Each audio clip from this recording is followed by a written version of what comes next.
Hi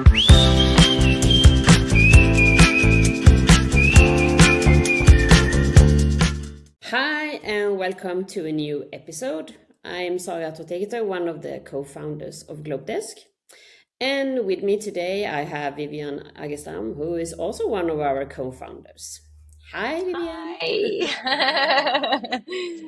So today we are going to dig deeper into how to succeed when building and working with a nearshore team. We get so many questions from our customers related to this topic. So if you are leading a distributed team or considering hiring nearshore, this episode is for you. Yeah. And let's be honest, most of us have experience working both with offshore and nearshore teams. And almost every one of us have both good and not so good experiences when it comes to remote collaboration. Yeah, completely. I definitely agree. But the truth is, I think if you want your nearshore or offshore team to succeed, there are some key factors you can think about. And today, I wanted to at least share our best advice that we have with our customers for you to build a smoother and more effective remote collaborations. Exactly. And the key to success actually starts before even onboarding begins. How you as a manager or team lead communicate with your existing team about bringing in a nearshore team that really matters. Instead of framing it as we are going to do this cost saving decision, it's more productive to focus on other benefits because there are so many benefits. For Mm. example, you get access to global talent. Mm. You build a more diverse team. You improve your scalability, and also you improve your risk management. Yeah, I completely agree. And I think just as important, actually, I think it is important to talk about the new team members as part of your team, right? So avoid saying things like our LATAM developers, the remote team. Just say our team. I think language here makes a really big difference in how people are integrated into the company. Yep, that is such a good point. Another thing that we see is often missing is a structured onboarding process. It can be as simple as sending a welcome email before their first day.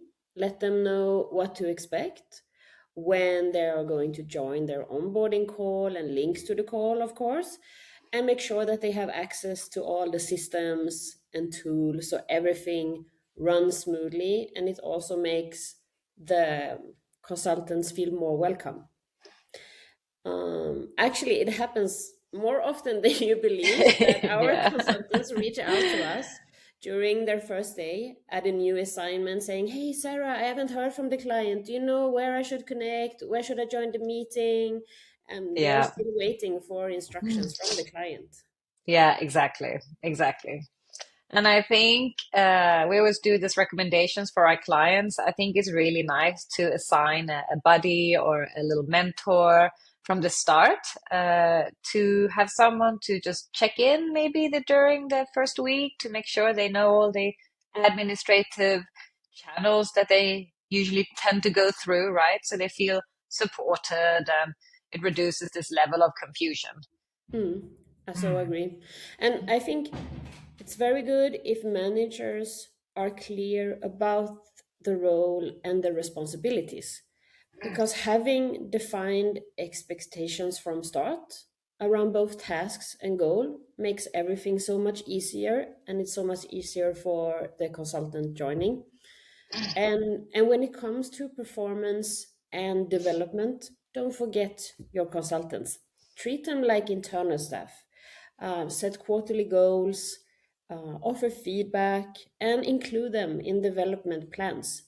This build trust between the consultant and the client. It strengthens the relationship, and we have also seen when clients do this, it increases the retention. Mm. Yeah, I agree.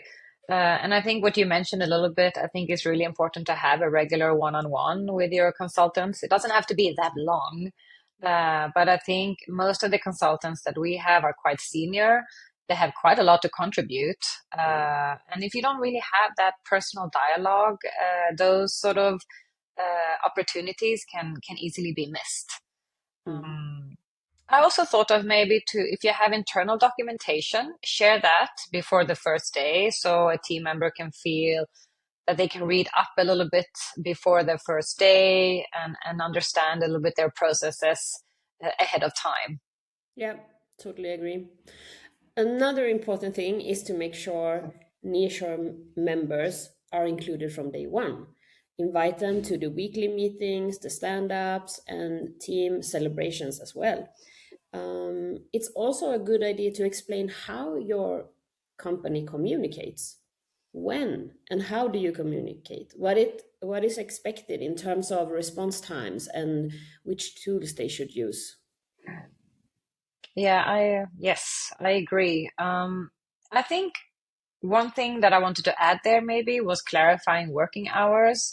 I think even with nearshoring, which has little or no time difference, right? But I think it's helpful to have a set of core hours where everybody's available, and then you'll have a little bit of flexibility around the other hours, just to ensure that everybody's aligned and having the proper communication that needs to be. Absolutely. And how can we create team spirit in distributed teams? Yes, an important question and awfully missed by many companies that have remote setups, actually. So I think it comes down to company culture. As we do a lot in our company, we like to celebrate our wins together. So we can recommend maybe to have like a Slack channel, or what we have is a WhatsApp group for non-work related topics. So that can be, I can send a picture of my kids and their birthday, or if we're on holiday, or if I have achieved something, or just small things that generates a personal touch perhaps of some individual that you work with every day, right, all day long, Mm, and mm. it's nice to get to know them a little bit. Yeah, totally agree. And don't underestimate the power of a virtual coffee break. When you work Mm. remotely, it's very easy to overwork and that you don't take your breaks. But plan breaks, casual coffee breaks with teammates, that can really help also with connection. Yes, and it's something that's very popular in Sweden, actually. I think this is something that we do on a regular basis.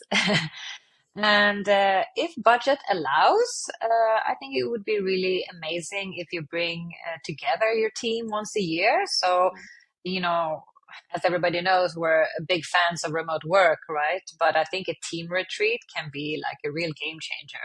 So it can really build trust, connection, and give a really great productivity boost. I think it really circles back to this idea that you get a personal connection somehow with the people that you see every day, all day long. Yeah, yeah, very, very good. I totally agree. We always have a good time when we have Yeah, our we always have retreat. a good time. We recommend it. Yeah. Okay. So let's wrap up with some do's for building strong nearshore teams. So one thing we talked about was the inclusive language, like our team, not the nearshore team or the remote team or Mm, anything like that. We also talked about including the nearshore members when you plan and also acknowledge their contributions publicly. So the other staff also gets to know them in a very good way. mm, And also very important that you offer equal opportunities when it comes to learning and growth. mm. Yeah, exactly. I think all those points are equally important. And we have a few more tips and practical things that a company can do. So you can check out our new ebook that we have on our website. It's called The Ultimate Nearshore Guide. Mm. Yeah, and that guide covers everything from hiring tips to how to lead remote teams efficiently. And it's completely Mm. free. You just go to globedesk.one and you download it, like Vivian said. So if you as a listener found this interesting, don't forget to subscribe to our YouTube channel for more interesting conversation. And yeah, until next time. Ciao. Until next time, thank you. Bye.